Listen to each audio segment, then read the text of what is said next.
Bueno, amigos y amigas, estamos nuevamente en una entrevista más. Ahora estamos con nuestros buenos amigos acá que nos visitan, de acá de Santa Ana, por supuesto.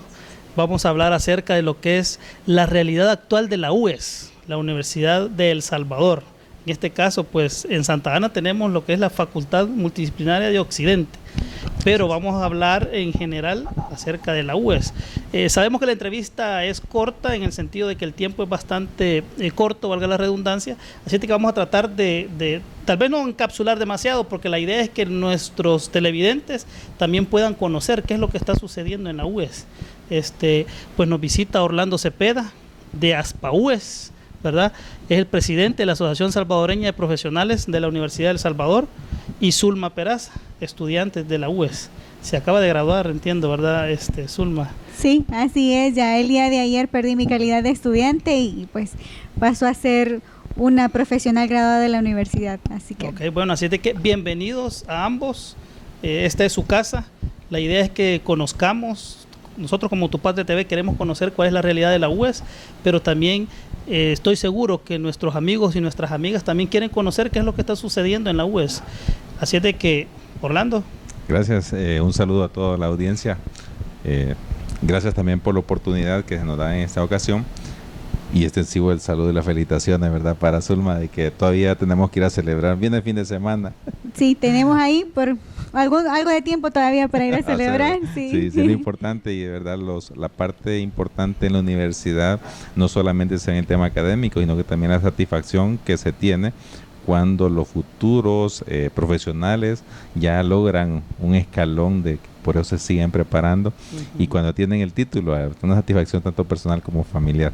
Pues bien, la Universidad de El Salvador siempre se ha caracterizado por ser es la única universidad pública de El Salvador, a diferencia de otros países que algunos tienen varias universidades estatales, pero en nuestro país es la única universidad. Ya muchos conocen el legado histórico y académico y profesional que ha tenido. Sin embargo, en el devenir del tiempo, pues el caso nuestro, yo ya tengo varios años de haberme graduado de la Universidad de El Salvador y reconozco las virtudes y desventajas que tiene también la Universidad de El Salvador.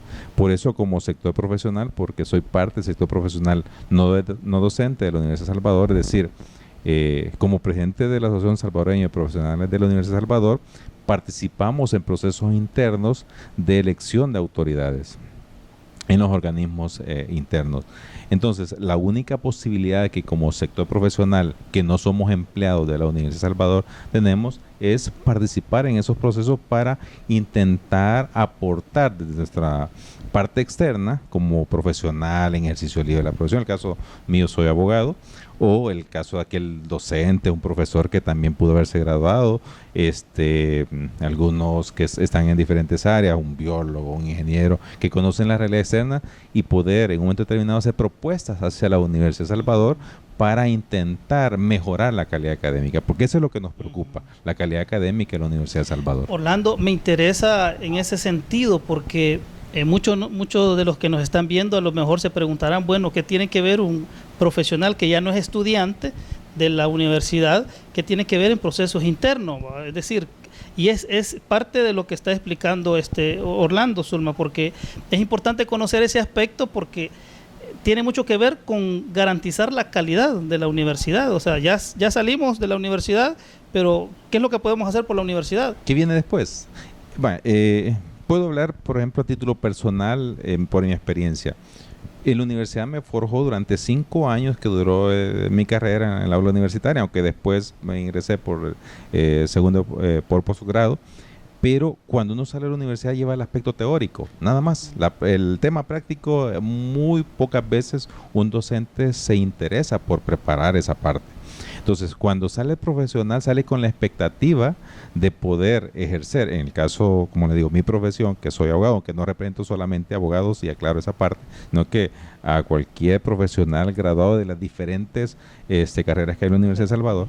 Entonces, pero como repito, mi experiencia es, salgo de la universidad y digo, ¿qué voy a hacer? ¿Voy a ser abogado? ¿Voy a representar los intereses de una persona? Va, excelente, lo voy a hacer. Pero ¿cómo lo voy a hacer? Voy a un juzgado, presento un escrito y tal vez no me enseñaron ni siquiera cómo presentar un escrito, ni siquiera el hecho de tener un protocolo para presentarme a una sede judicial, que es algo, en teoría, algo muy sencillo, la vestimenta, esas cuestiones mínimas. Mucho ya más, ya la la práctica, práctica, exacto.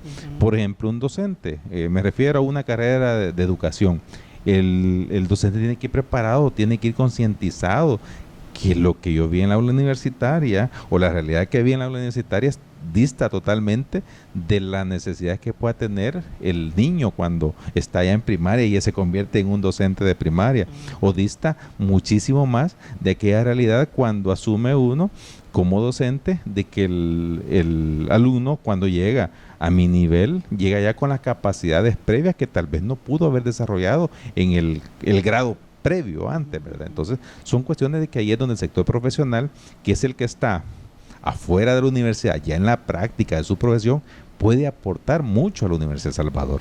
Orlando, otro elemento que sería importante también, pienso yo, sería, estamos hablando de lo académico, pero cómo también la realidad social influye en estos aspectos, es decir, cómo influye en lo académico en la universidad, o cómo puede influir que un profesional de la Universidad Nacional sale, como decías en el ejemplo, llega a una primaria, por ejemplo, pero hay una realidad social también. Entonces, no solo es lo académico, también es lo externo a la escuela, a la universidad. ¿Cómo se complementa todo esto, verdad? Aportaría en ese aspecto y tiene que ver con lo siguiente, y es, el docente universitario no se puede extraer de las necesidades externas. En derecho, una profesión de abogado señala dentro de los decálogos, dice que todo aquel que no sigue estudiando o no se sigue preparando cada vez es menos profesional. Igual sucede. ¿Cómo es posible que un docente en las diferentes áreas, por ejemplo, si un químico, no pase más de trabajar con los reactivos que le proporcionan en su laboratorio, si afuera hay demás? Tiene que seguirse preparando, y esa es alguna de las deficiencias y de algunas de las cosas que como sector profesional señalamos, que todo docente en la universidad debe seguirse preparando para ir innovando con relación a cada evolución que hay en el tema de las diferentes profesiones. El tema de académico es otro factor muy importante, es la pedagogía. Ya no estamos hablando de currícula, ya no estamos hablando, hoy estamos hablando de enfoque por competencias, que eso es un tema totalmente diferente que se debe de modernizar también la forma de enseñar lo que ya se conoce. Zulma, ¿cómo ves la realidad de la U? Bueno, pues hablar de la realidad de la universidad es un poco extenso, porque quieras o no, la universidad tiene cierta deuda con los estudiantes. Hablar de la universidad y de los procesos académicos que se viven ahí, pues resulta un poco complicado, porque tenemos que luchar contra la calidad del estudiante que se está forjando, de la calidad del estudiante que se está formando. Tenemos que luchar también contra ciertas cosas que se dan, como acoso sexual dentro de la universidad por parte de algunos docentes. El hecho también del favoritismo que hay hacia algunos estudiantes. Y es lo que se vive en la Universidad de El Salvador. Y Zulma, el reto... perdón que te interrumpa. Yo escuché algunos casos, salieron en la noticia algunos casos sobre acoso sexual, creo que eran en San Salvador los que se conocieron, no sé si hubieron aquí también en Santa Ana. Documentados, el de San Salvador. El problema es que la mayoría de estudiantes se queda callado. Y se llegan los rumores, o a veces se conoce, pero hasta ahí se queda, ¿verdad? Siempre existe el miedo de denunciar a esta clase de personas.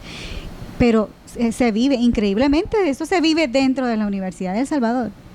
Además, me llamaba la atención lo que decía el licenciado.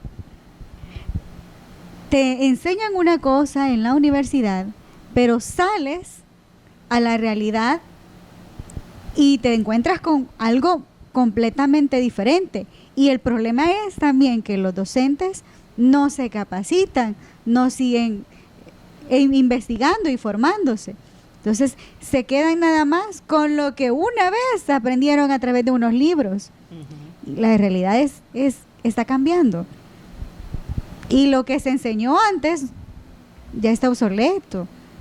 Necesitamos que el docente de la universidad esté contextualizado. Y creo que realmente la universidad siempre tuvo una fama y de ser una universidad que preparaba muy bien a los estudiantes. Y pues tenemos que rescatar desde el punto de vista de la mayoría de estudiantes que salen graduados de las universidades, que tenemos que rescatar esa fama, porque hay mucha deuda, la verdad. Hay una gran deuda con los estudiantes. Bueno, vamos a hacer una pausa. Vamos a regresar después de esta pausa para seguir hablando acerca de ese tema que es muy importante. Yo voy a poner un ejemplo de lo que ha vivido mis hijos, que prácticamente están viviendo esa situación de cómo los elementos académicos están haciendo falta, por decirlo así, ya en una etapa superior. ¿Qué es lo que está fallando y qué es lo que se debería de hacer en el caso de la universidad? Ya regresamos.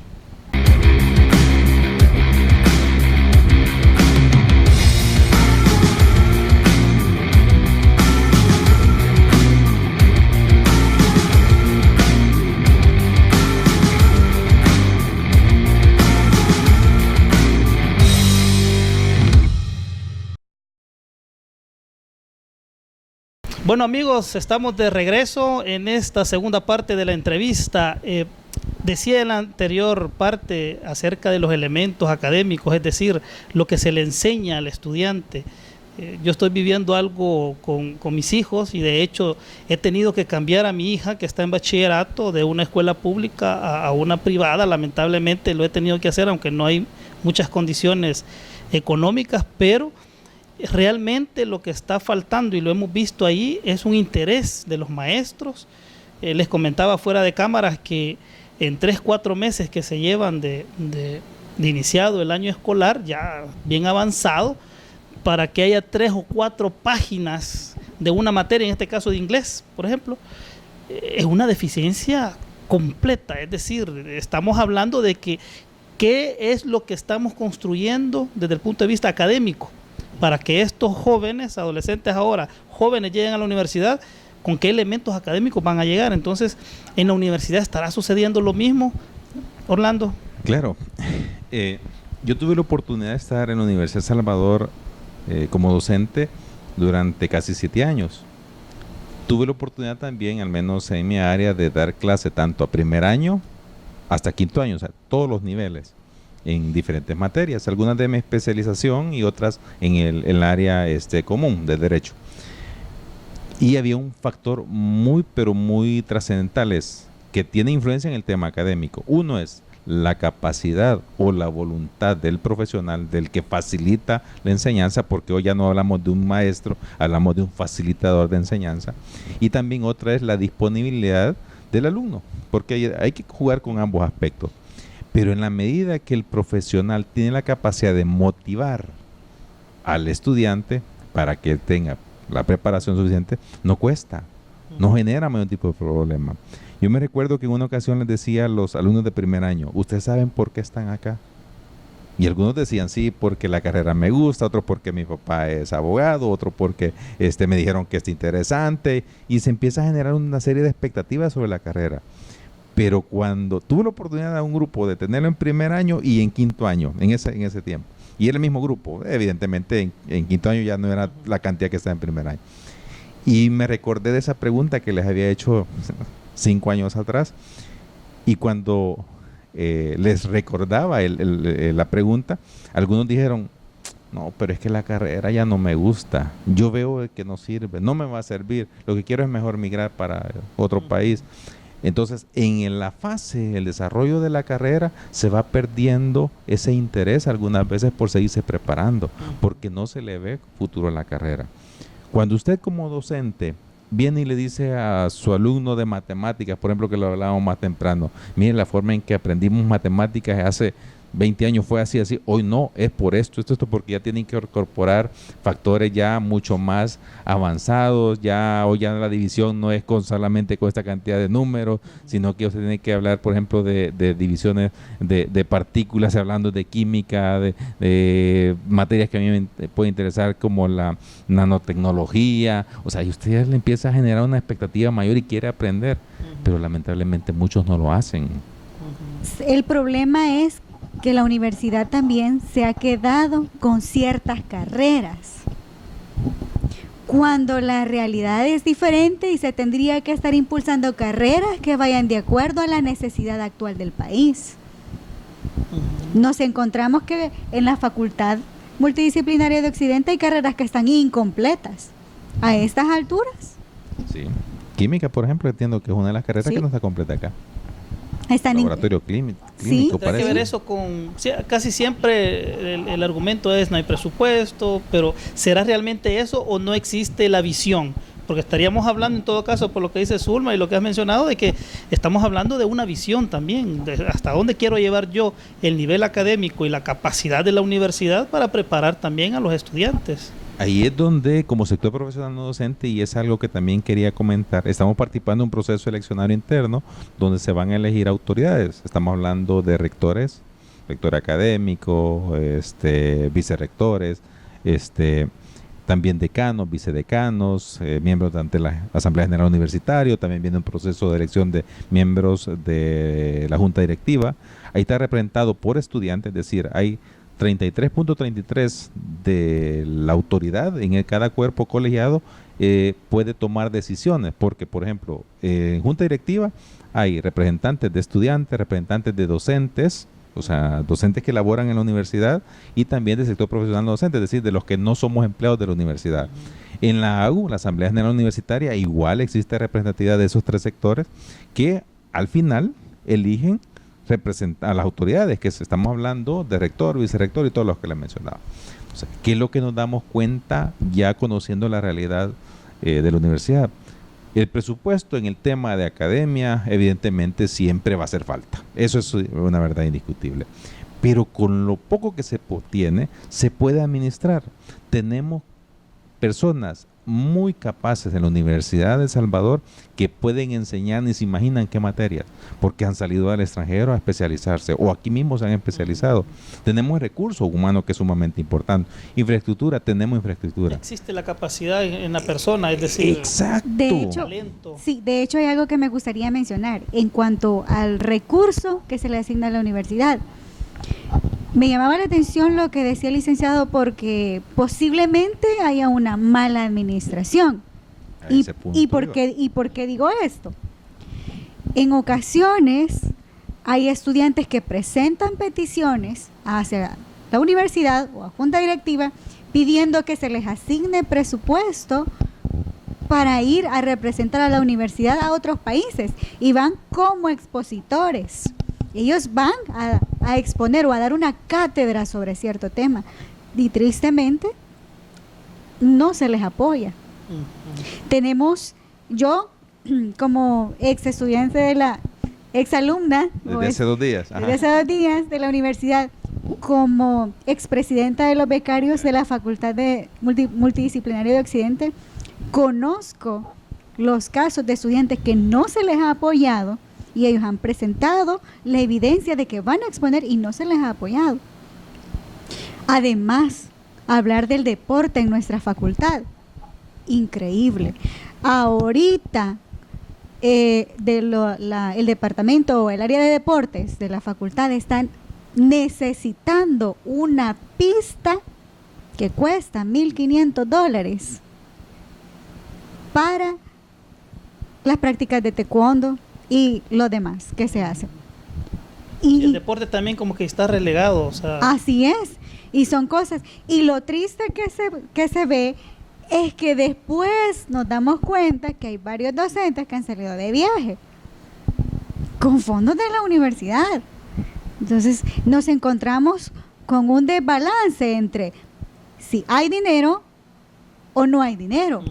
¿O será que realmente no está siendo bien administrado? por todos lados se ve como el ejemplo de la Asamblea Legislativa también, que dicen que no hay dinero, pero hay para viajes, viáticos. Se habla de austeridad, pero dependiendo en algunas áreas en particulares. Y yo agrego lo que menciona Zulma. Es cierto, la universidad necesita transporte, Hace Sí. unos días aparecieron en los medios de comunicación una inversión bastante grande que se hizo en compra de vehículos. Yo sé que es necesario, por ejemplo, el tema de protección social, el visitar las comunidades, es necesario darle seguimiento a algunos proyectos o programas que tiene la Universidad en el área de agronomía, proyectos de cultivo, pero ¿será que para eso lo utilizan? Tendría que darle seguimiento. Imagínense, hablaba de una inversión de $1,500 en una pista. La universidad tiene jóvenes estudiantes que han representado al país, no solo a la universidad, en concursos internacionales, en competencias internacionales. Pero ¿qué es lo que sucede cuando viene este alumno que va a representar al país y a la Universidad de Salvador en esa competencia internacional y les pide siquiera viáticos? Porque la mayoría de alumnos que van a la Universidad de Salvador son personas con tal vez no escasos recursos, sino que recursos limitados, porque hay que hablar también de la realidad en ese aspecto, y necesitan apoyo, y ni siquiera en ese sentido se le da. Existen fondos que pueden perfectamente ser utilizados para eso, pero ¿qué es lo que sucede? Lamentablemente las administraciones, algunas administraciones están haciendo mal uso de esos fondos, lo están utilizando para cuestiones que no son académicas ni son en mejora de la universidad. Hablábamos más temprano con Zulma, y es el hecho de, por ejemplo, el objetivo de una persona que sale al extranjero o es becado con fondos públicos, tiene la obligación de que si ha ido becado 2 años, tener el doble de tiempo de prestar ese servicio en la institución que le dio la beca para como retribuir la oportunidad que se le dio, el apoyo, o en todo caso darle enseñanza. Algunos se preparan y emigran. Esas autoridades están obligadas incluso a reponer de su propia bolsa porque la inversión que se hizo en ellos no ha sido retribuida, y no es que va a pagar de regreso la cantidad, sino que a través de aporte académico, y no lo hacen. Entonces, ahí ¿qué es lo que sucede? Están también siendo cómplices de que esa inversión se fugue. Otra cosa que quería preguntarle, yo no sé si ya estamos en la fase final de la entrevista, pero quisiera que tal vez nos puedan visitar la próxima semana para seguir con ese tema del proceso de elección, porque no podríamos seguir platicando acerca de eso, porque es bastante complejo todo ese tema. Pero a mí me llama la atención, no sé si ustedes saben acerca de, en este proceso de transición hacia el nuevo gobierno, no sé si ustedes tienen conocimiento, si habrá también en la universidad algún tipo de malas praxis, por decirlo de esa forma, en el sentido de que se hayan creado plazas, o sea, es una situación que se ha estado dando en algunos ministerios y lamentablemente se está como cargando al Estado o al nuevo gobierno, y como dijeron algunos ahí, hay que ver de dónde sacan el dinero. Entonces, ¿no estará sucediendo algo así en la universidad, Orlando? Veamos, es un tema bastante complejo y de repente puede generar anticuerpos.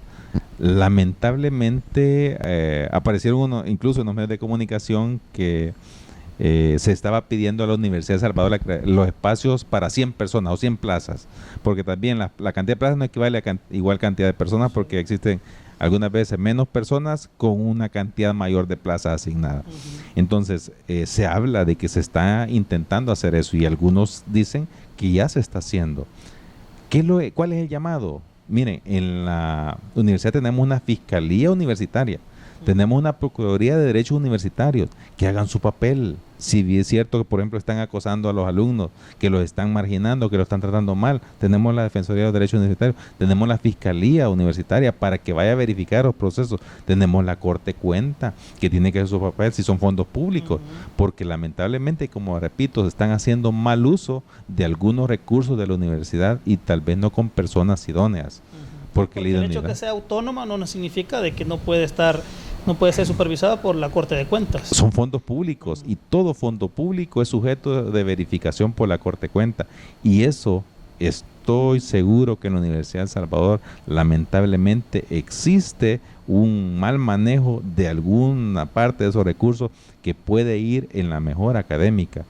Con seguridad, esa parte es con la que nosotros estamos intentando luchar, y como mencionaba, el proceso electoral que viene tiene que ver mucho en ese intento por mejorar o en todo caso incidir, ser vigilantes, ser controladores o ser partícipes de las decisiones que esperamos que sean buenas en ese proceso que se pretende implementar. Bueno, yo esperaría que nos visiten para platicar acerca de ese tema, que sí nos gustaría de que, y estoy seguro que a los amigos y las amigas que nos ven estarían también interesados en conocer sobre eso. Hay mucha tela que cortar en ese tema, pero esperemos pues desarrollarlo con mayor amplitud en la próxima. Ok, bueno, yo les agradezco por haber estado acá. Gracias por la invitación y el espacio. Sí, Bueno, gracias. Y a ustedes también por habernos visto. Gracias. Gracias, feliz día.